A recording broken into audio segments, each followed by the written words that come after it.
trị chứng tóc bạc sớm, giảm gãy rụng xơ yếu và đặc biệt là kích thích phục hồi tóc mọc rất là nhanh. Trước đây mình cũng đã gặp phải cái vấn đề ngứa, gầu và rụng rất là nhiều, và mình đã thử tìm hiểu và sử dụng rất nhiều sản phẩm trên thị trường.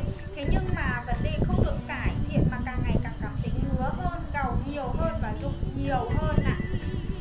Và điều tuyệt vời đã xảy ra khi mình biết đến bộ đôi thần thánh này, đó chính là vấn đề gầu ngứa của mình đã được cải thiện rõ ràng, và vấn đề rụng thì chỉ còn lại vài sợi, không rụng nhiều như trước đây. Mỗi một lần chải là rơi ra rất là nhiều luôn. Và điều tuyệt vời hơn nữa là bộ đôi sản phẩm này có thể sử dụng được rất là lâu, ít nhất là từ 5 đến 6 tháng nha mọi người.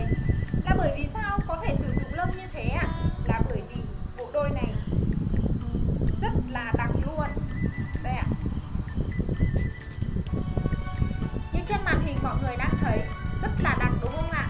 Không rớt rơi lỏng như những sản phẩm thông thường đâu ạ. Thế nên là dùng rất được lâu. Và với chiết xuất hoàn toàn từ thiên nhiên như vậy, thế nên bộ đôi sản phẩm này có thể sử dụng cho tất cả các thành viên trong gia đình của chúng ta, từ người già cho đến trẻ em, người có bầu vừa mới sinh xong hoặc là đang cho con bú đều có thể sử dụng.